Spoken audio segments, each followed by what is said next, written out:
Sebelum video ini dimulai, jangan lupa diklik like, subscribe, bagikan video ini dan follow Instagram kami @busam.tv serta YouTube-nya supaya kalian gak ketinggalan video lainnya.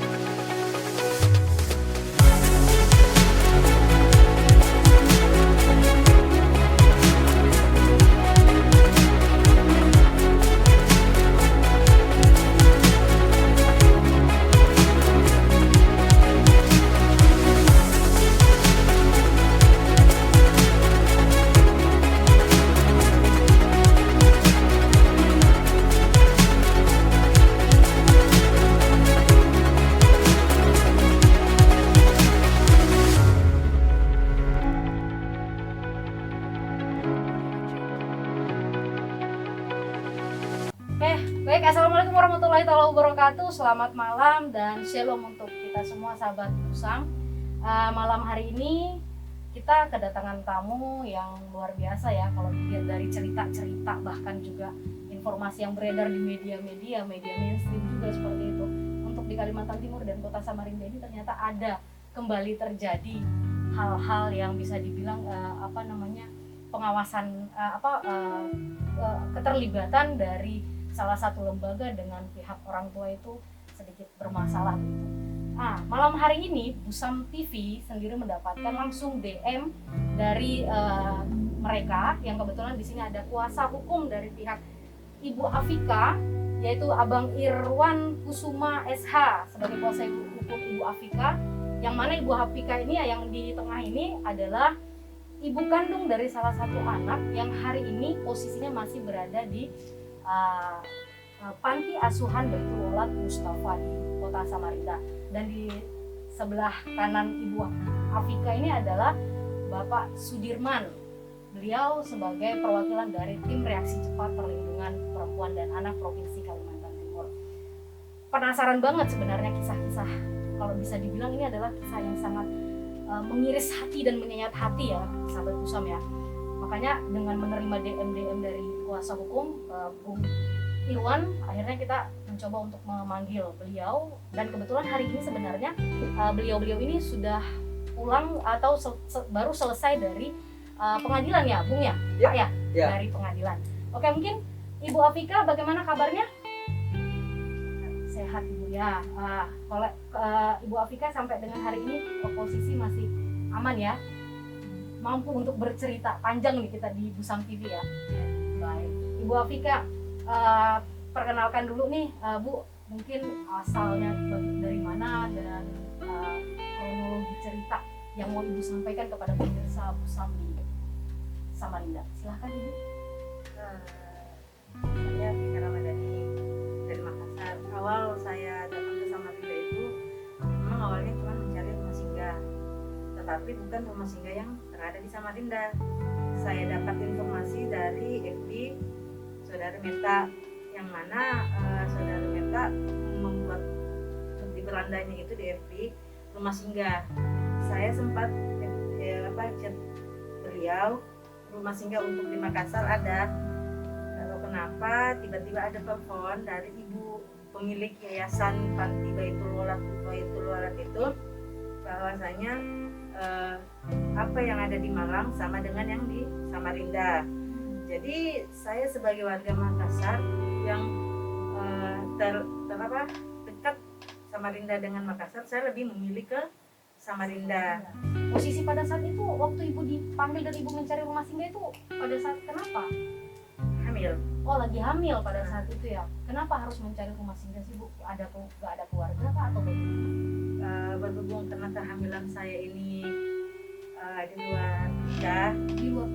luar pernikahan, maka untuk mencari orang yang bisa membantu saya dalam persalinan itu, dan karena keluarga tidak tahu, maka saya mencari tempat yang bisa aman melindungi saya bagaimana.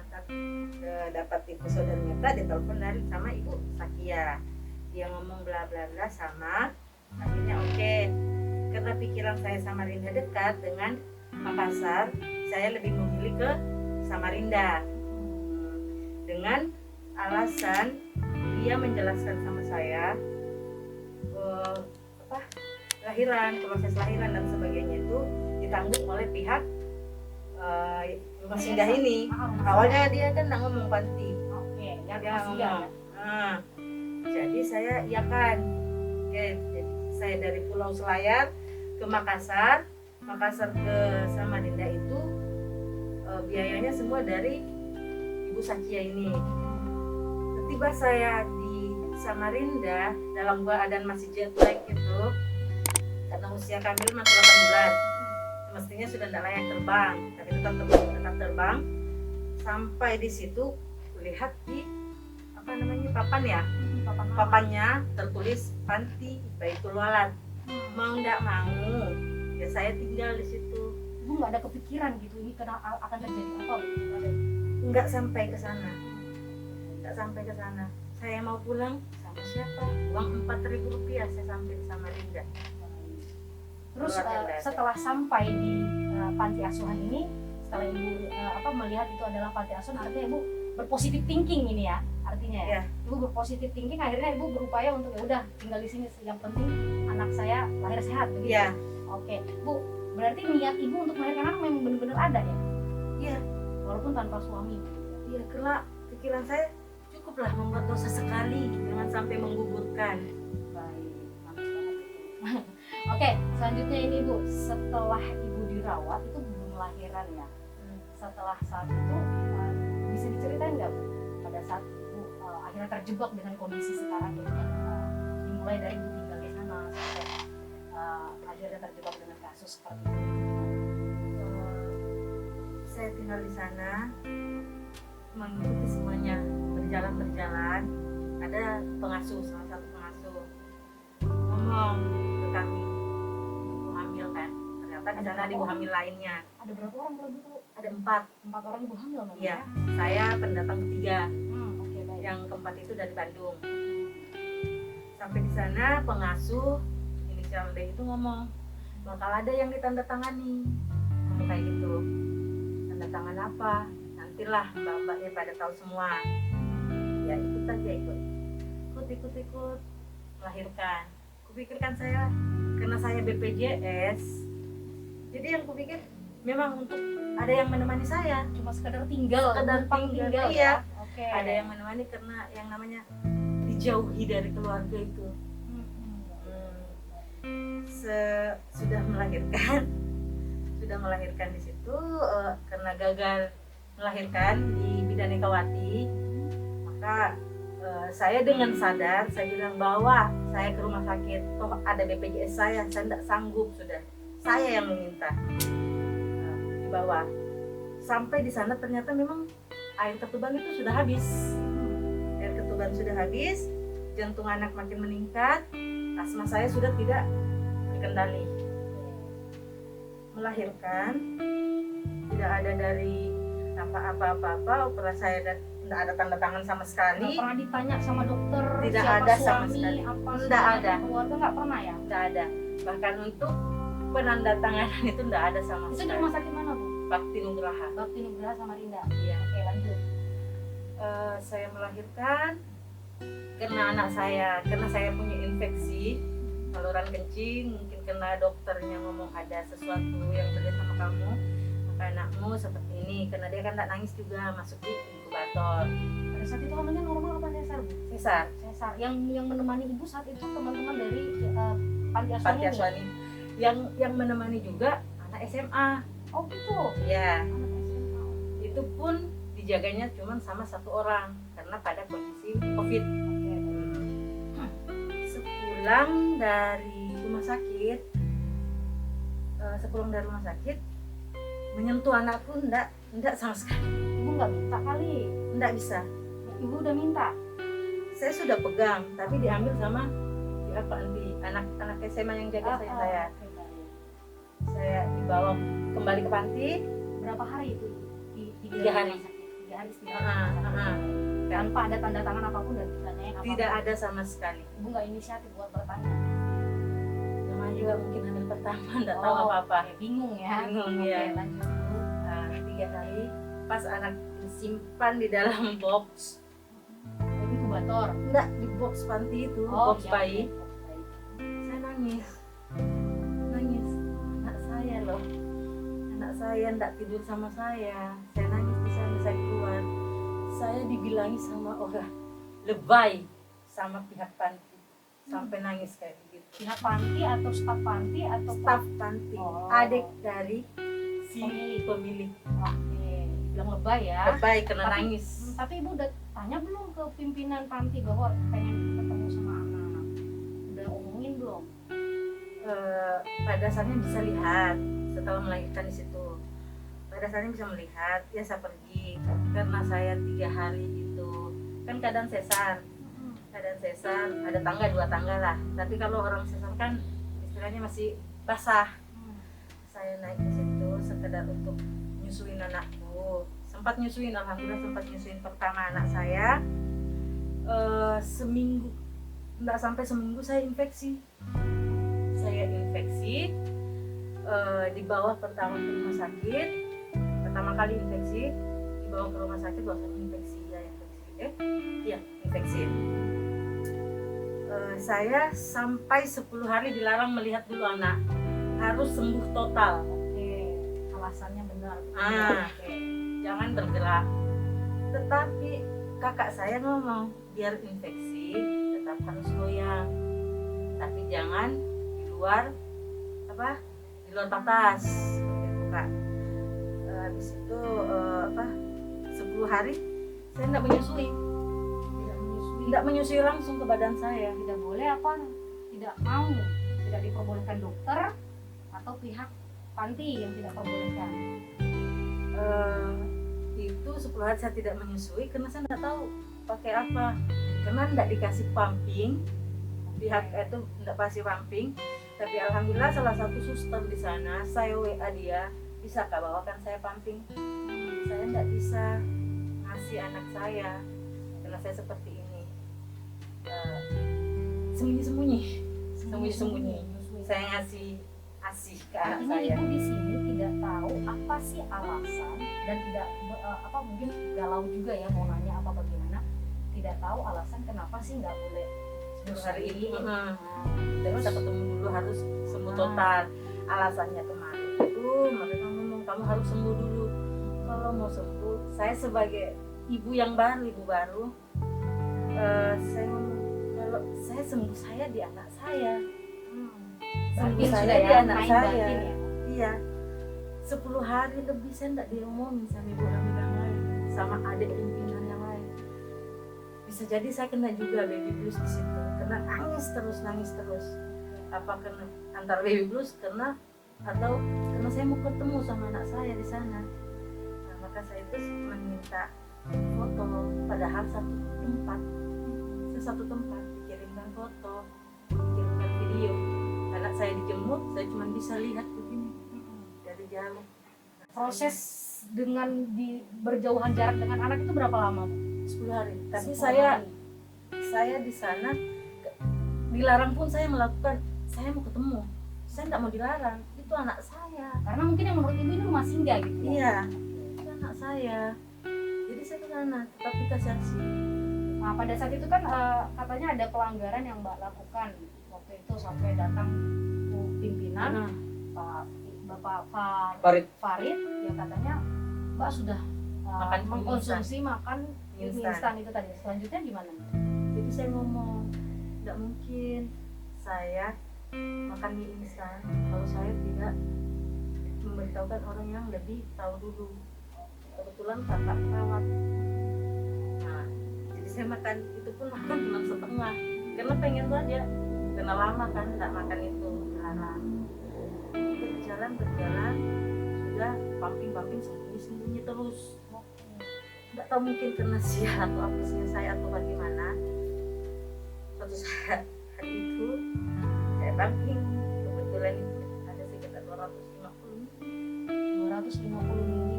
itu mulai dari subuh sampai jam 8 saya ngepamping, saya titip ke anak santri, didapat sama Ibu Sakia. Dia ngomong itu susu apa punya dari Ibu Ika, ASI kan, ASInya ASI Mbak Ika, nggak boleh. Dia ngomong nggak boleh. Maka anak santri, entah anak santri melihat saya bagaimana dia kembali disuruh buang, tapi anak santri tetap kasih saya. Nggak tahu apakah anak santri lihat saya bagaimana saya nggak tahu. Dikasih saya aslinya Mbak Ika nggak bisa, karena saya pikir asikan darah saya, kalau saya buang nanti Allah marah sama saya. Karena saya takut betul saya buang, saya takut saya minum asi saya. Diminum, ibu minum asinya. Minum asi saya. Karena pikiran saya Tuhan nanti marah sama saya, padahal niat saya betul-betul untuk anak saya. Minum itu, diam saya terus dipanggil sama ada bule. Kamu yang sabar kan? Kita sedikit bukan. Kenapa sih asi dari botol saja kita nggak bisa kasih sama anak? Asi. Oke. Ibu tarik nafas dulu. Ya, nah sekarang begini ya, kalau kita dengar dari cerita, artinya di dalam itu ibu masuk penuh dengan peraturan. Penuh. Ibu tahu nggak ada peraturan seperti itu sebelum ibu masuk? Nggak tahu sama sekali ya. Bahkan ketika ibu mau melakukan hal itu, ibu sempat bertanya nggak sih sama mereka, kenapa dan kenapa? Ada nggak inisiatif untuk bertanya itu? Saya pernah dengar dari salah satu kerja mereka, katanya kenapa tidak diasi, takutnya anak dengan ibu punya ikatan batin, itu yang mereka takutkan. Karena saya tidak tahu apa alasan mereka, yang namanya orang tua sama anak ya harus memang ada ikatan seperti itu kan. Saya tidak tahu alasan apa sih, alasan yang menguatkan mereka apa, alasan Ibu nggak coba lawan itu, kenapa saya nggak boleh ketemu, kenapa saya nggak boleh asi anak saya, nggak coba lawan itu pada saat itu? sempat waktu saya ditunjuk itu, kenapa Pak, kenapa kamu ini, apalagi yang saya bisa kasih anak saya kalau bukan asi. Kemudian dia sudah Baik. Nah, sepanjang itu tuh kurun waktu berapa lama anak itu sampai dengan mau ngasih asi dan itu sampai ditunjuk seperti itu? Umur anak itu pada saat itu umur berapa hari? 2 bulan, 2 bulan. masuk 2 bulan. Artinya sepanjang dari awal lahir sampai dengan 2 bulan itu nggak pernah ngasih, cuma sekali doang. Semingguan mungkin, Semingguan sempat. Oke. kalau ke badan, Mm-mm. kalau ke badan semingguan, selebihnya papi. Oke, pada saat itu kan ibu taunya ini adalah rumah singgah. Ada inisiatif untuk keluar. Sudah 2 bulan. Ceritanya udah sembuh mungkin apa bagaimana gitu kan. Ada penyampaian nggak, saya sudah cukup numpang di sini, mungkin berterima kasih atau bagaimana? Ada nggak penyampaian? Kebetulan saya terinfeksi. Mm-mm. Nifas itu hampir 60 hari. Oke. 60 hari 2 bulan. Ya, saya infeksi. Karena dalam saya infeksi harus penanganan yang serius. Karena sempat terbuka jahitannya. 3 kali saya dibawa ke rumah sakit. Oleh pihak panti. Itu pun jaraknya terlalu lama. Dari jarak yang pertama, kedua, dan ketiga. Baik. Habis obat mungkin sekitar 1-2 minggu baru dibawa. Permohonan kedua saya diabaikan lagi, ketiga saya diabaikan lagi. Yang semestinya saya harus lebih daripada 3 itu. Ada bule di sana, bule dapur 2 ngasih saya ini beli saja amoxicillin atau apa, kamu beli ini. Saya WA teman yang sama ini salepnya apa, saya enggak punya uang. Saya pegang 2.000 rupiah saja sudah dapat 2 juta rasanya. Artinya memang pada saat itu ibu berupaya untuk sembuh. Ya? Sembuh. Saat itu coba bisa diceritain nggak waktu ibu pengen keluar dari situ? Itu gimana tuh? Prosesnya. Kalau pengen keluar, saya ingat anak. Artinya ibu tahu kalau anak ibu bakal ditinggal di situ dong. Karena Karena sudah ada omongan, karena sebelum saya ada yang dari Solo menandatangani itu. Oh, jadi ibu dengar cerita aja bahwa Saya- anak itu bakal tinggal di sini selamanya. Iya, karena sebelum saya ada yang namanya Ila dari Solo. Aku ada tanda tangan ini. Apa aja yang masuk? Perhitungan, perincian, tinggal obat apa semua. Bahkan nasi dos dari donatur dihitung 15.000 per dos. Wow. Dari donatur. Dari donatur. Oke. Lanjut Bu. Jadi saya mau keluar, pasti saya tanda tangan juga karena status saya sama Ibu Ila sama, saya mau keluar. Tetapi dengan kondisi saya habis SC dan infeksi, belakangku sakit, tidak bisa. Bayangkan dalam sehari adakah orang yang bisa pakai 7 lembar baju, 8 lembar baju dalam sehari loh. Untuk apa baru pakai maksudnya? Saya kan jadinya tukang cuci di sana. Oh gitu. Habis lahiran Jadi jadi tukang cuci. uh-uh. Disuruh apa mau sendiri? Karena alasannya begini, waktu kami dikumpulkan, kalau memang ibu hamil tidak ada kan selesai kumpulan. Kalau memang ibu hamil, salah satu ibu hamil yang tidak mau bekerja tidak dapat sangu Sangu pulang. Oh. Jadi saya menolak, kasihan teman saya yang dua. Yang satu kan saya tidak perhitungkan karena suaminya kerja di sana. Kasihan yang dua orang ini. Yang satu ngomong dia pergi kerja, kalau pulang dia tidak bawa uang. Bagaimana? Karena statusnya sama dengan saya. Aku bilang, ya saya saja. Yang anehnya, saya langsung yang ditunjuk. Kamu tukang cuci Ika. Pada saat itu masih posisi lagi Infeksi. ya, masih Dan ada sesar. sakit ya. Sedangkan dua orang ini orang persalinan normal. Yang satu yang dari Bandung, sudah anak keempat, sudah bisa lari. Semestinya kan dia. Kalau kita mau berpikir seperti itu kan, alasannya kamu telaten, ya udah. Mau membantah bagaimana? Dia orangnya Nggak bisa dibantah. tidak bisa. Artinya ibu nunggu karena mengingat anak Teman. ibu masih di Iya. situ. Berjalan sampai suami saya kan, suami saya kalau kerja, bisa kan bagaimana lagi? Saya harus mencuci, menyetrika. Sampai suami ngomong, bisanya itu sehari loh satu perempuan 7 baju dipakainya. Oh, si beliau ini berkostum satu hari 7 baju. Sampai bisa 7 baju Yang dalam ibu, sehari. yang ibu cuci bajunya beliau saja atau sama-sama anak santri? Kalau menurut dia cukup baju saya dengan baju suami. Tapi berjalan, loh kok baju baik, baju anak-anak yang usia 3-4, karena memang dia punya anak 2. Tapi yang kulihat ini kan baju biasanya dipakai anak panti yang usia segini, yang namanya segini. Kok saya yang cuci? Kan ada waktunya situ semua, ada masing-masing tugasnya. Ya udah aku cuci semua. Gak sanggup saya WA, ada feelingnya, pasti saya diusir, ada feeling. Jadi ke WA, Bu, maaf, saya sudah tidak sanggup.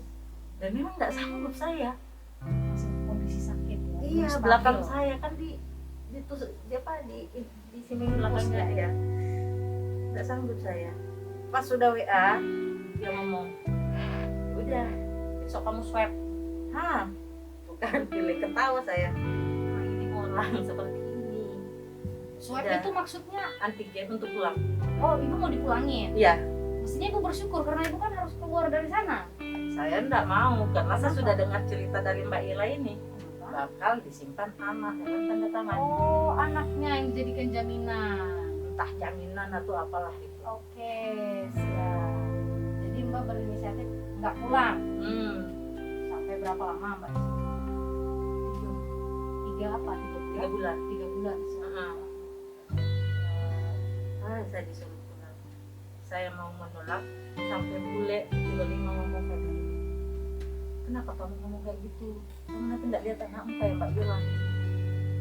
Kenapa? Ini sudah ada. Saya sudah disuruh swab. Yang tadinya dia ngomong swab antigen itu pihak panti yang tanggung itu dari sangka, dari gaji kami. Oh, digaji ya ceritanya. Iya. Ujung-ujungnya biaya kami yang bayar antigen itu, yang ngasih 300-an itu. Bukan pihak panti. Oke. Ibu dapat duit dari mana 300? Ya itu dari cucian Oh. dan menyetrika. Setelah malam misalnya dia ibu chat itu malam, Pagi. pagi berarti besoknya disuruh swab. Ah, Setelah ibu swab, apa yang ibu lakukan dan apa yang mereka lakukan? habis saya habis swab itu sudah tampil di ruangan, sudah enak perasaan. Aduh, bakal jauh sama anak. Sudah ditanya, nggak boleh bawa HP. Dan saya nggak punya kuasa hukum, nggak punya suami, nggak punya keluarga, Nggak ngerti bahkan. nggak ngerti. Saya cuma sendiri. Mereka semua dari pihak panti. Suruhnya saya bikin tanda tangan dan dia merekam Apa isinya tuh? Surat yang harus perjanjian menyerahkan anak. Menyerahkan anak. Ada anak di samping. Menyerahkan anak, anaknya dibawa. Anaknya saya nggak pegang. Pihak panti yang memegang, nggak bisa. Dan namanya mungkin orang tua nggak mau tinggal. Terpaksa membaca, menulis semua perjanjian. Itu dalam kalau saya ikhlas, saya mungkin seperti teman yang di belakang saya. Saya mungkin kupikir uang hasil dari perhitungan mereka 18 juta yang harus ibu yang harus saya selesaikan. Kalau saya tidak tanda tangan, pasti saya suruh dibayar. Saya tidak pernah. Saya tidak punya kuasa, tidak punya kekuatan. Anak disimpan di samping. Siapa yang kuat kan? Setelah buat perjanjian, direkam, uang segepok, difoto. Saya difoto dengan uang itu dengan anak saya di samping. Alasan apa uang itu saya pun tidak tahu. Saya tidak tahu sama sekali. Saya sempat bicara sama Ibu Sakia setelah itu. Bu, kalau ada uang Bu, kalau saya bisa ada kalau saya ada rezeki, bolehkah saya datang ke sini? mengambil. Mau jenguk, kan aku baca di situ. Bisa ikan 2-3 hari saya ada rezeki, bisakah saya bisa, kita kan sudah keluarga. Jadi pemahaman saya, oh pemahaman saya pulang. Saya datang 3 hari itu saya datang, ternyata saya dibilangin kamu sama pihak tadi. Itu ibu datang bayar nggak? Enggak ya, enggak. Tapi saya diusir. Oh, diusir. Ada chatnya, dilarang keras. Mbak Ika masuk di lingkup panti. Tahu alasannya kenapa? Karena saya tamu. Oke. Sedangkan pikiran saya ada anak saya. Kenapa ibu nggak berkeras pada saat itu? Sedangkan ibu tahu itu berkeras. Ini apa karena sudah tertekan dengan bacaan 18 juta Iya. itu? Baik. Terus setelah ibu menandatangani itu dalam keadaan sadar, Terpaksa. terpaksa. Sakit dan nggak tahu, nggak bisa ngapa-ngapain lagi. Sudah kadung nggak tahan disuruh kerja dengan kondisi sakit begitu, dengan bahasa infeksi ya Pak ya, terus harus merelakan anak sementara, mungkin begitu maksudnya Mbak Ika ya.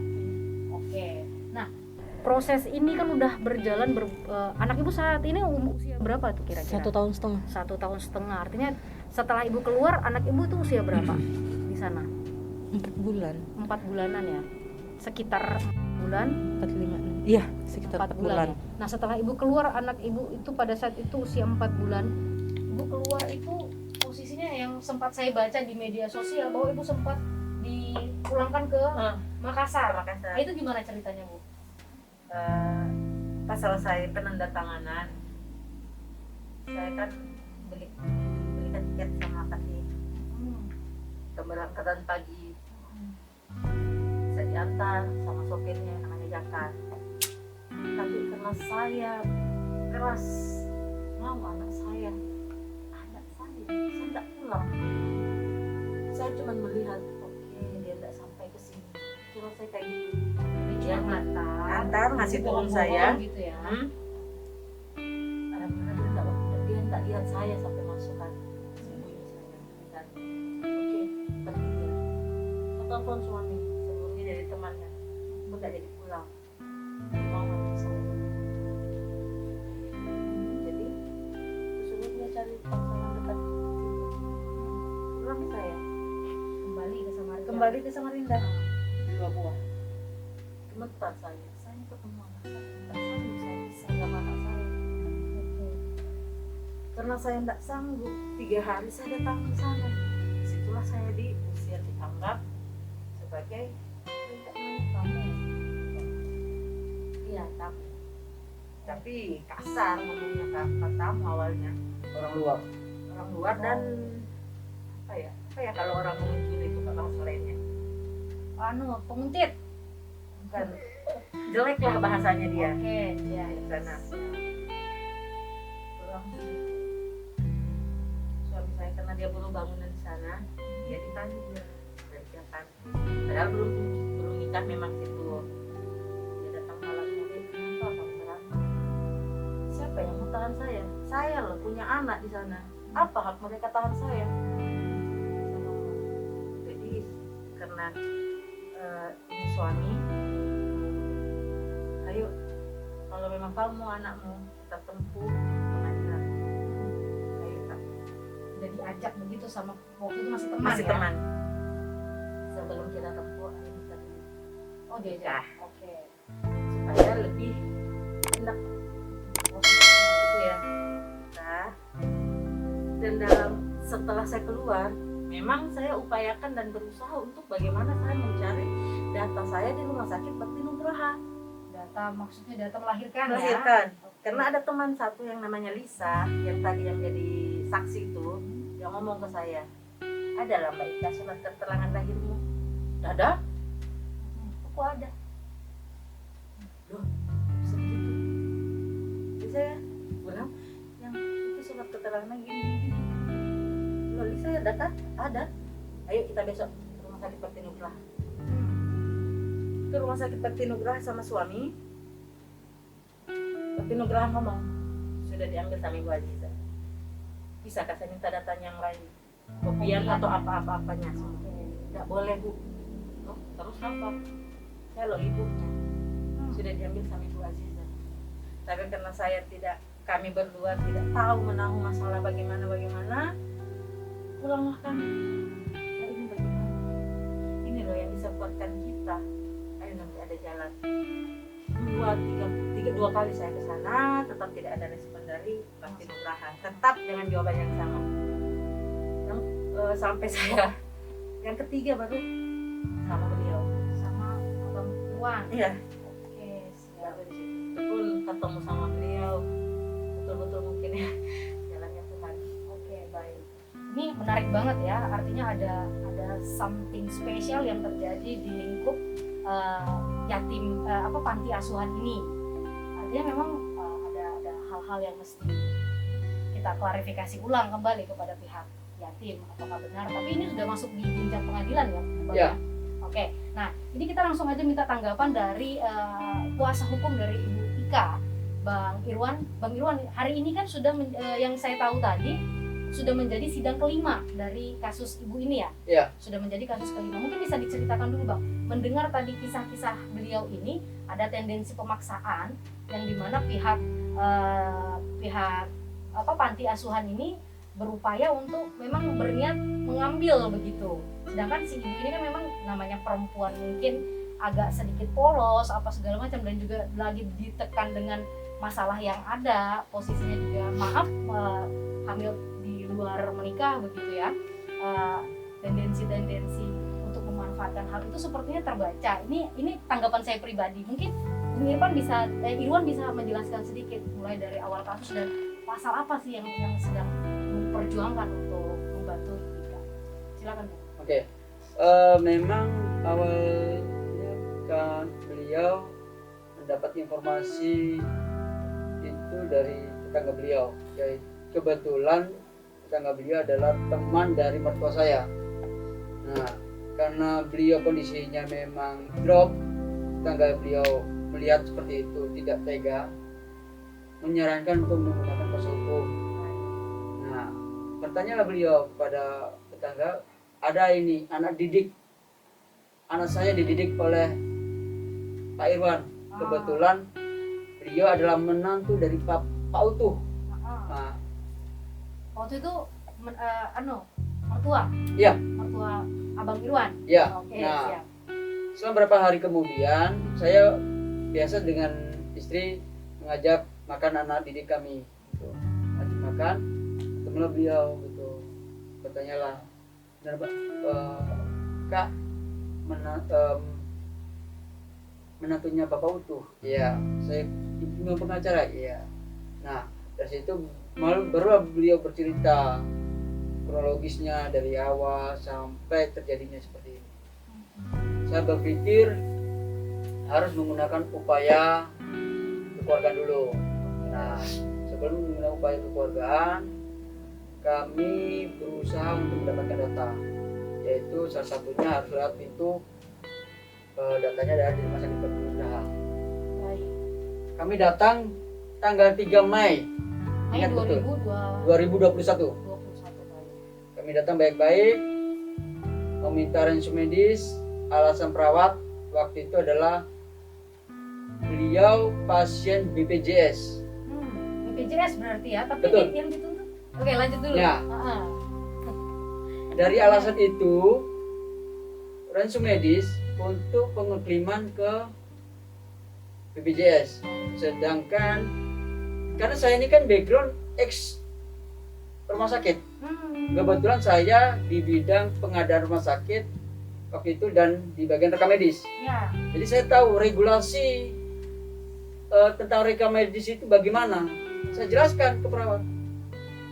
Memang benar rekam medis itu milik rumah sakit. Tetapi isi rekam medis itu adalah milik pasien. Hak pasien ya. Hak pasien. Oke, baik. Gitu. Saya jelaskan begitu, tetap rumah sakit bersikukuh tidak akan memberikan. Baik, hanya bisa memberikan surat keterangan bahwa beliau pernah menjadi pasien Rumah Sakit Bakti Nugraha dengan kondisi SC operasi. Kan? Dengan data itu kami berusaha untuk menyelesaikan kekeluargaan dengan panti asuhan. Gitu. Datanglah kami ke panti asuhan.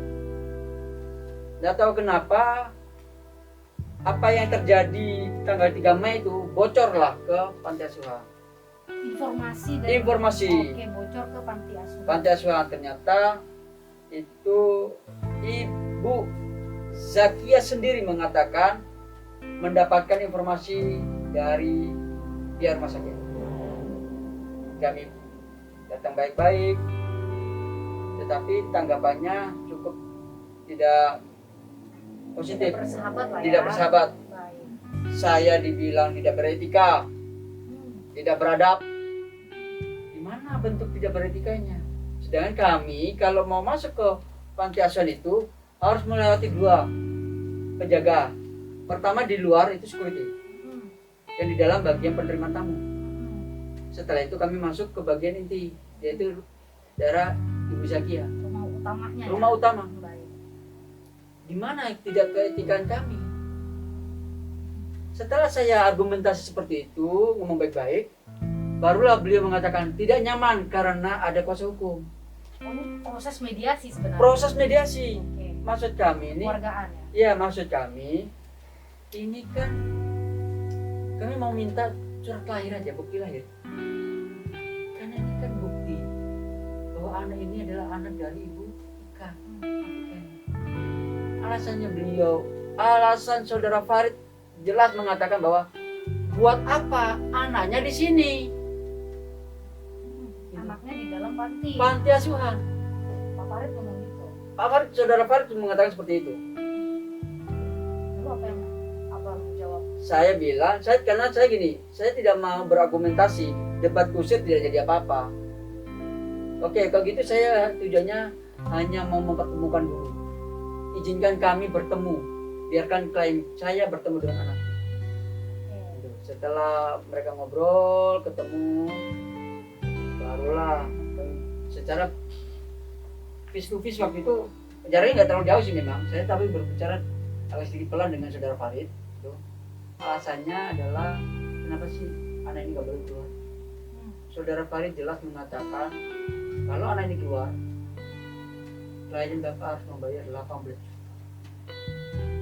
Dengan alasan rincian bahwa dari proses kedatangan, proses persalinan, dan anaknya selama di panti asuhan, susu, pampers, makan, yang mana itu semua uang dari donatur itu harus diganti. Nah ini yang menjadi pertanyaan besar ini, Bang.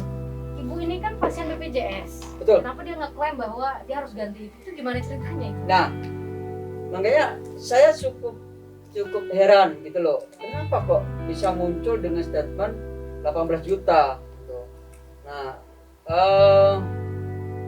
saya tahu juga dari rumah sakit bahwa beliau ini pasien BPJS. Saat pembuktian tadi, hari ini adalah tadi sidang pembuktian dan saksi dari panti asuhan. Baik. Tapi di pembuktian tadi hanya rincian yang dibuat oleh panti asuhan. Tidak ada perincian langsung dari pihak rumah sakit. Tidak ada perincian dari rumah sakit dan tidak ada nota-nota. Hanya perincian-perincian begitu aja dan totalnya memang 18 juta. Nah, saat kami melakukan gugatan ini, mereka lakukan jawaban gugatan. Waktu itu tanggal 13, kalau nggak salah tanggal 13 bulan September ini. ya. Oke. Itu. Nah, itu mereka melakukan jawaban bahwa akibat perbuatan klien kami masuk dalam gugatan, panti asuhan merasa nama baiknya tercemar dan mengalami kerugian 1 miliar. 1 miliar. 1 miliar di dalam jawaban gugatan. Oke. Dan klien kami diminta untuk mengganti kerugian material dan imaterial dengan total 1,2 miliar oleh panti asuhan.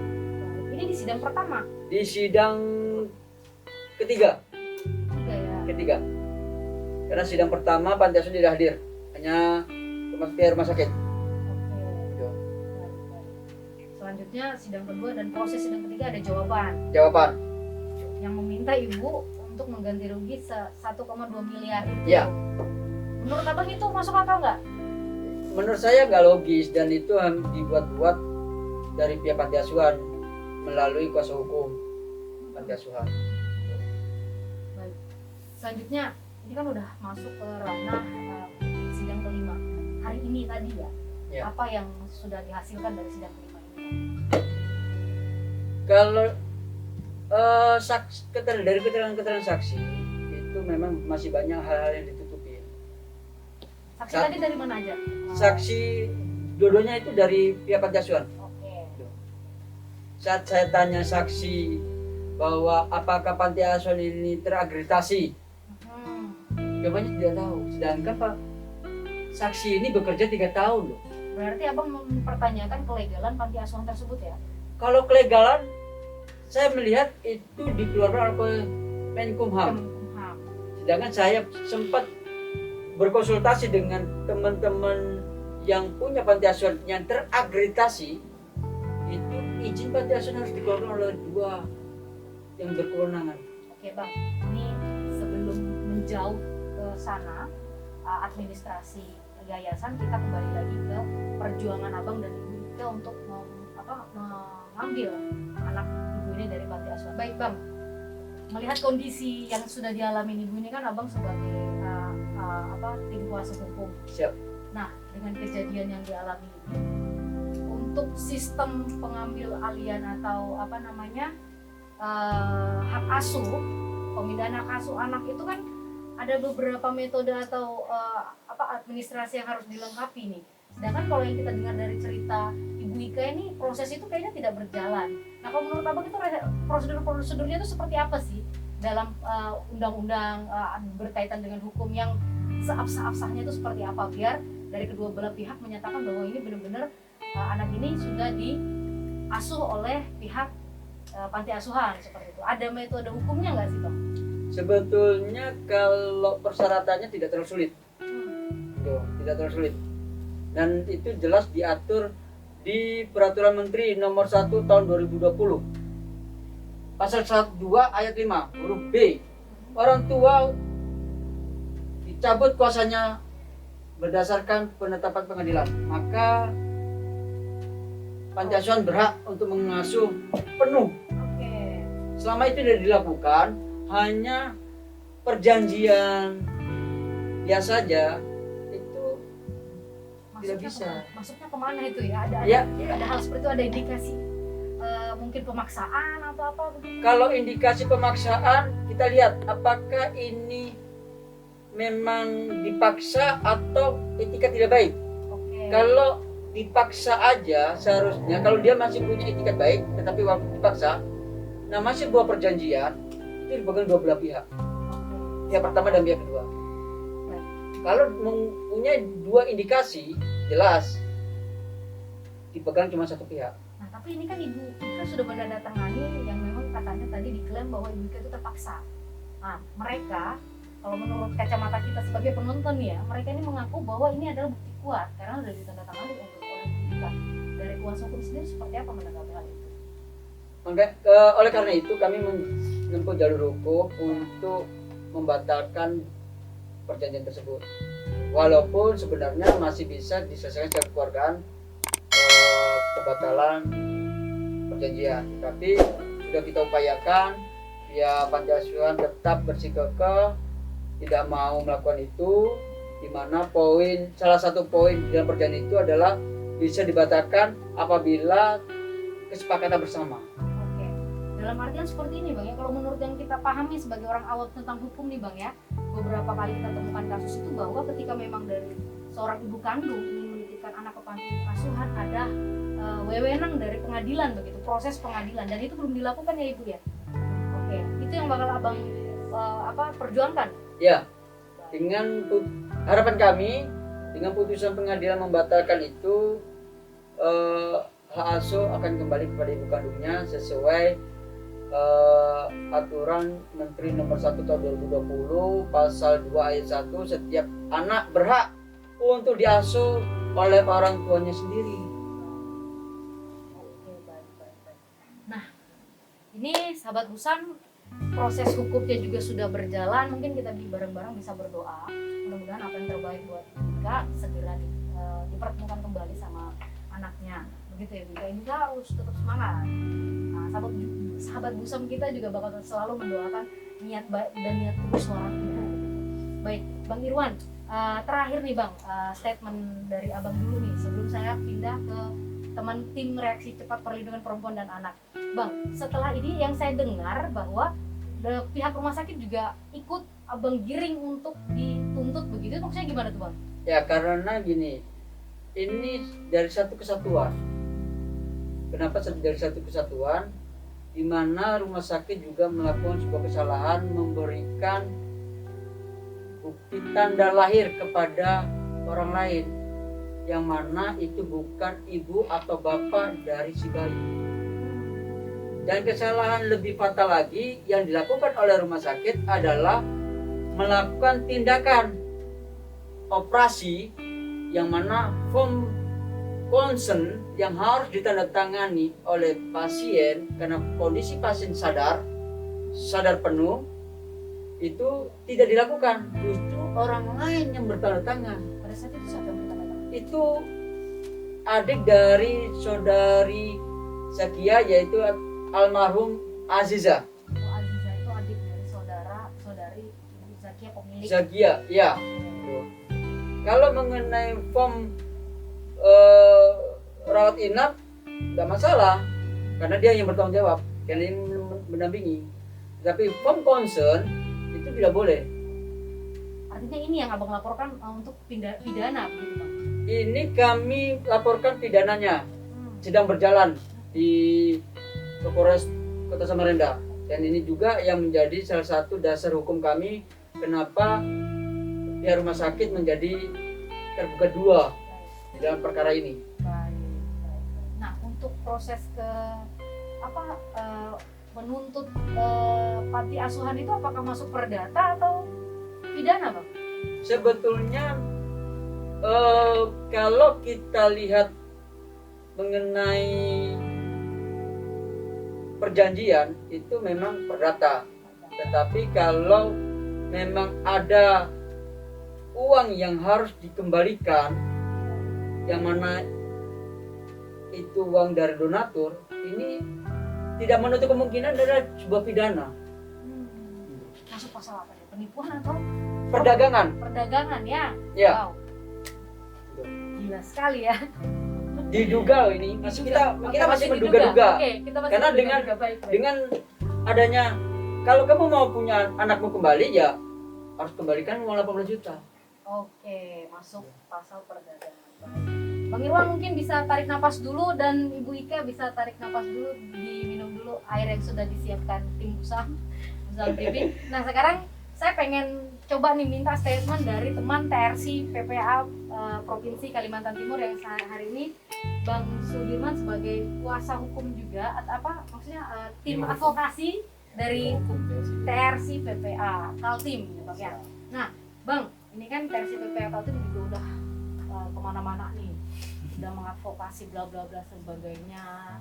Alhamdulillah juga udah perjuangan-perjuangan udah bisa dilihat sendiri oleh masyarakat Samarinda.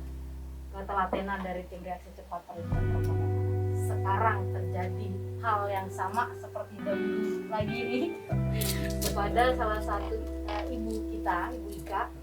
Apa sih yang menjadi perhatian khusus sebenarnya Bang? Kenapa hal ini masih kembali terjadi? Dari tanggapan tim reaksi cepat perlindungan. Oke, terima kasih Mbak Nina. Kami dari tim reaksi cepat perlindungan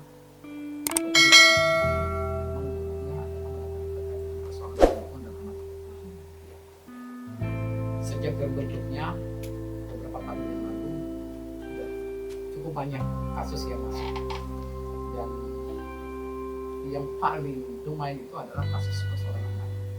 Nah, lagi-lagi dengan adanya kasus Ibu Ika ya, Ika ini kembali membuat kami, apa sih yang harus kami lakukan? Kok harus terjadi dan terjadi lagi kasus-kasus seperti ini? Dan ya, ini yang menjadi concern kami. Makanya ketika masuk ke aduan, karena kami aduannya lewat ibunya, masuk ke kami.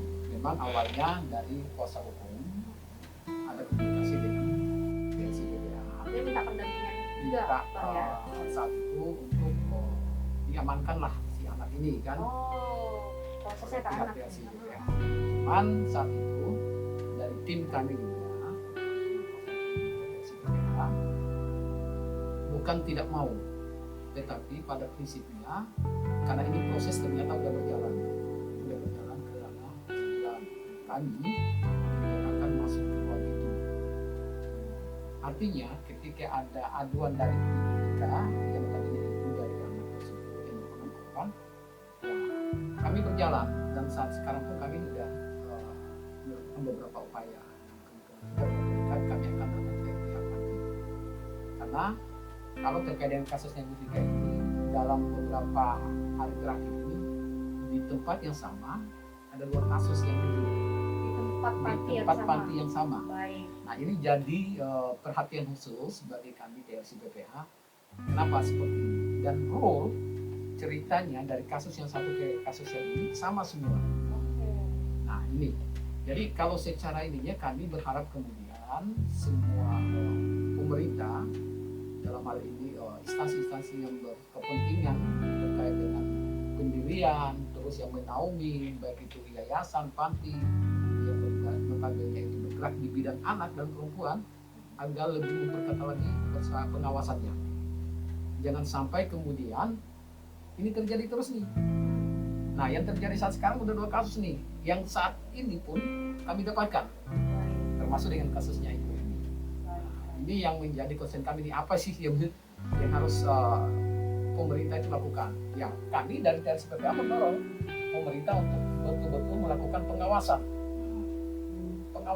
untuk setiap tempat yang notabene itu panti kah, yayasan kah, itu perlu banget.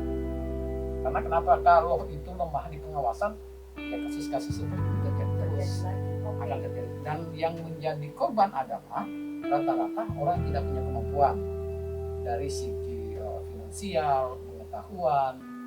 Maaf nih Bu Ika, artinya kekurangan pengetahuan itu yang membuat dia terjebak di dalam proses ini gitu loh. Seperti itu. Karena kelingkungan terpaksa harus Ya, menandatangani. gitu. Dengan 18 juta kayak triliunan harus ditanggung. Gue Itulah juga yang- shock ini. Jadi apa ya, ini menjadi atensi bagi kami juga dari TRSPPA. Kemudian apa sih yang bisa kita lakukan?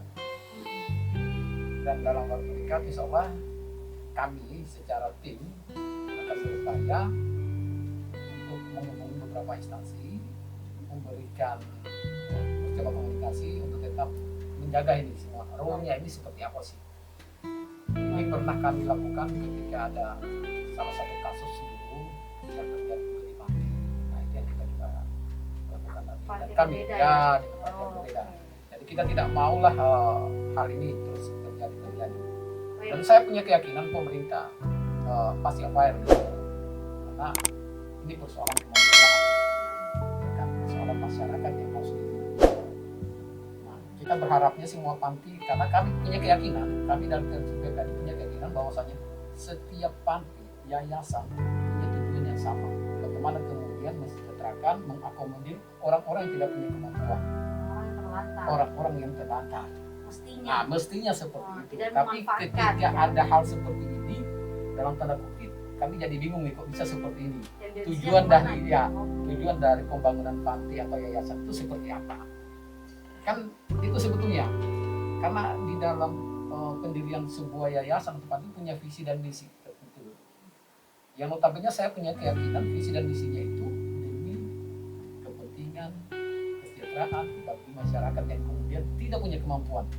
Kita Jelas yakin akan itu. itu Nggak jelas ada banget. orang kaya titip anaknya ke panti. Nah, ini Oke, jadi emang masalahnya kan di situ. Oh, ya kan? seperti itu. Oke, Bang. Kita kembali ke permohonan dari Bang Irwan nih. Mm-mm. Kebetulan Bang Irwan kan berharapnya begini, yang saya tangkap nih, Ya. Bang, ya. Berharapnya kepada teman-teman TRSPPA bahwa anak ini bagian dari anak yang sudah tersengketakan nih ceritanya. Mestinya kalau dalam yang orang awam tahu seperti saya, kalau yang menurut saya tahu ini kawan-kawan, anak tersebut ketika menerima politik seperti ini diamankan, tidak di pihak A dan tidak di pihak ibu kandung. Nah, itu sudah semestinya untuk dilindungi oleh pemerintah, begitu mungkin Bang ya? Iya. Oleh hukum.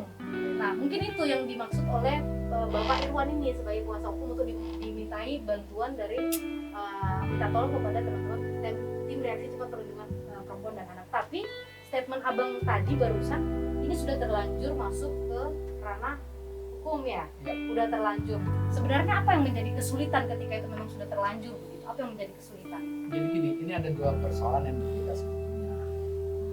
Kenapa saya bilang kami tidak mau terlibat di dalam persoalan?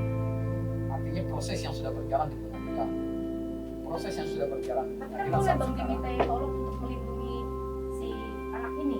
Boleh, sangat boleh. Tim Boleh reaksi banget. cepat perlu versi PPA nggak mau. Bukannya tidak mau, kami mau untuk kemudian memproses ini sesuai dengan SOP kami, Oke, artinya nanti ke versi depan PPA. Ya, berhadapan tetapi dengan kami pihak- tidak akan masuk ke ranah yang sudah Oh, yang dilewati di berjalan. proses Tapi peradilan ini perlindungan tadi. anaknya Perlindungan anak tetap akan kami upayakan karena itu Oke. bagian dari tujuan didirikannya versi PPA. baik. Makanya saya bilang tadi aduan yang kemudian dibuat oleh ibunya itulah yang akan kami proses. Makanya saya sampaikan tadi kami akan berkunjung ke panti. Oke. Minimal kami mengetahui dulu kejelasannya walaupun sudah banyak diceritakan juga oleh si ibu ataupun dari kuasa hukumnya. Nah, misal nih Bang, udah dijelaskan oleh sebelah pihak. Abang juga mendapat kejelasan dari pihak sebelahnya. Ya, Otomatis jelas pasti membela diri ya kan? ya Apa pastinya. yang apa yang harus Abang lakukan nih untuk kita bicara tentang anak tersebut nih? Kalau bicara apa yang akan kami lakukan, TRC PPA yang bisa dilakukan adalah mengamankan anak. Harus mengamankan anak. Karena kenapa? Anak tidak boleh masuk di ruang konflik. Oke. Itu jelas. Jadi silakan mereka berperkara. Monggo. Pihak yayasan dan pihak si ibu yang diwakili oleh kuasa hukumnya saat sekarang sudah berproses. Baik. Kami dari TRC PPA menginginkan anak ini harus diamankan. Tidak berada di salah satu pihak yang lagi bertikai. Ya. Karena ini persoalan anak yang secara psikis banyak terjadi gangguan atau seberapa. Nah ini kami udah lakukan, udah beberapa kali kami lakukan. Bahkan saat sekarang, insya Allah besok sudah bisa dilakukan mediasi secara baik-baik antara kedua belah pihak. Anak tersebut kami titipkan di salah satu panti asuhan milik pemerintah. Itu udah 5 bulan namanya kami titip di sana. Karena ini lagi bertikai, jadi kami menginginkan anak ini diamankan. Itu kejadian yang lain. Ya, ini kejadian yang lain. Dan kami berharap dengan kejadian ini pun seperti itu. Anak ini harus diamankan dulu. Nggak boleh berada di salah satu pihak yang lagi bertikai. Kalau ditolak sama panti gimana, Bang? Nggak boleh sebetulnya ditolak. Melanggar berarti. Melanggar. Sangat-sangat melanggar. Artinya dia tidak mementingkan anak. Dia mementingkan kepentingan dia secara pribadi. Dalam hal ini yayasan dia. Karena ini proses mereka lagi berjalan nih. Dan kalau berdasarkan cerita yang kemudian atau keterangan yang disampaikan oleh si ibu kepada kami lihat adanya etikat tidak baik. Itu yang sudah tergambar. Ya, itu yang tergambar dari kami. Cuman kami tidak akan seperti itu juga. Kami akan datang untuk kemudian berbicara. Karena selama ini ketika ada persoalan ini yang dilakukan TRC PPA itu adalah memediasikan dulu persoalan ini. Karena bagi kami bukan apa-apa, yang kami jaga itu adalah si korban ini seperti apa. Karena mohon maaf rata-rata orang tidak punya pengetahuan. Kalau ketika mereka berproses akan seperti apa? Selalu dibentukkan dengan Ya, dan lagi-lagi ya. seperti itu. Nah, makanya coba kita lakukan upaya-upaya dari kami dari Ah, ini udah terang banget penasaran kami terhadap DM dari kuasa hukum ke tim Busam TV, akhirnya terjawab kawan-kawan. Sahabat Busam mungkin sudah bisa dicerna baik-baik, jadi jangan sampai dari statement yang sudah disampaikan panjang lebar kalian lewati hingga akhirnya akan membuatkan kesalahpahaman yang lebih fatal lagi. Mari kita sama-sama melindungi baik itu dari pihak ibu dan juga dari pihak panti yang sampai dengan hari ini masih dugaan. Nah, sahabat Busam, sahabat bisa komentar nanti di bawah pandangan-pandangan sahabat Busam tentang yang sudah disampaikan oleh 3 tamu kita yang istimewa ini pada malam hari ini. Baik, mungkin Bang ada statement closing statement yang mau disampaikan kepada sahabat Busam mengenai ini, atau mungkin harapannya dan perjuangan ke depan apa yang harus Abang kejar dalam kurun waktu berapa lama mungkin penyampaian itu lah. Silahkan Bang. Untuk saat ini saya tetap menempuh itu jalur hukum dengan mengikuti persidangan yang sudah berjalan. Tidak menutup kemungkinan ke depannya saya sebagai kuasa hukum akan bersurat. Karena ini terjadi bukan kali pertama ke panti asuhan yang sama, maka saya akan bersurat kepada dinas-dinas yang terkait dan Menkumham untuk membekukan bahkan mencabut izin dari panti asuhan Baitul Walad. Wow, sampai sejauh itu ya sudah. Ya. Oke, baik. Dengan full data mungkin pastinya dong ya. Siap, Oke, ya.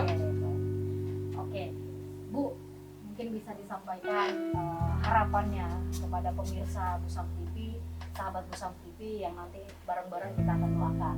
Silakan. Ya.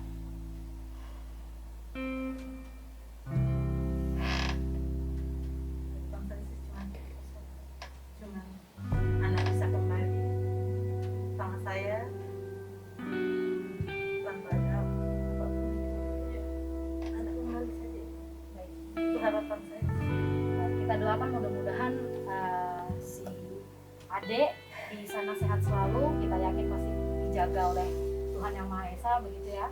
Ibu tetap kuat, tetap berjuang. Insya Allah polemik ini bisa cepat selesai. Gitu.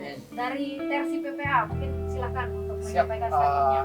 Ya, untuk masyarakat khususnya Kalimantan Timur dan terkhususnya lagi Samarinda untuk lebih berhati-hati lagi ketika ada hal-hal seperti ini. Artinya, mari kita mencari sesuatu hal yang betul-betul positif. Karena lagi-lagi kurangnya pengetahuan kita akan berakibat fatal bagi kita pribadi. Dan kami berharap juga kemudian pemerintah untuk lebih lagi terbuka dalam memberikan informasi pantai-pantai mana aja yang notabene bisa dijadikan referensi kemudian bagi masyarakat yang tidak punya kemampuan. Nah, ini yang paling penting sama sekali. Lagi-lagi saya harus sampaikan ke masyarakat secara keseluruhan bahwa jeli dalam melihat tempat-tempat yang notabene kita jadikan sandaran. Jangan sampai tujuan kita untuk menjadi bantuan untuk kita, tapi kemudian menjadi beban bagi kita. Nah, ini yang sekali lagi saya tegaskan kepada pemerintah untuk terbuka memberikan informasi pantai-pantai mana yang notabene harus bisa dikunjungi oleh masyarakat yang notabene seperti itu, agar kemudian tidak terjadi lagi politik seperti ini yang dapat merugikan kita semua. Saya rasa itu dari SIPPA. Oke, baik, terima kasih banyak untuk seluruh narasumber kita malam hari ini yang sudah berkenan hadir untuk menyampaikan kesan dan juga penyampaian penting yang memang harus diberitahukan kepada masyarakat Samarinda dan khususnya Kalimantan Timur. Baik, sahabat Gusam, dari kisah miris yang dialami oleh Ika yang saat ini masih memperjuangkan hak asuh anaknya untuk dikembalikan kepada ibunya, menjadi pembelajaran penting untuk kita semua, bahwa biar bagaimanapun, seperti apapun, setiap apa yang akan kita lakukan penuh dengan resiko. Ini yang sudah kita dengar sendiri, bahkan kita ketahui sendiri. Hal yang paling menjadi pembelajaran hari ini malam hari ini adalah pertanggungjawaban seorang ibu yang sampai dengan hari ini masih diperjuangkan oleh Ika untuk bisa merawat sendiri anak kandungnya. Kita bareng-bareng bisa berdoa, mudah-mudahan Ibu Ika juga dikuatkan batinnya, disehatkan, apalagi sekarang lagi hamil Bu ya. Oke, selamat untuk kehamilannya Bu ya, tetap semangat ya. Kita tetap akan berdoa semoga kasus yang dijalani oleh beliau-beliau ini segera selesai dan dimenangkan ya Pak Irwan ya. Pak Irwan juga semangat, tetap ini, apalagi yang saya tahu nih pengacara yang luar biasa, terbuka sekali tanpa membebankan apapun pembiayaan ya Bang ya. Iya. Mantap. Kita dukung terus deh Bang, mudah-mudahan karirnya melonjak tinggi Bang ya. Amin ya. Untuk menolong orang pasti faedahnya lebih tinggi. Oke, begitu saja sahabat Gusam. Sampai ketemu lagi di session berikutnya dengan cerita-cerita menarik lain dari Gusam TV untuk Anda semua. Selamat malam. Assalamualaikum warahmatullahi wabarakatuh.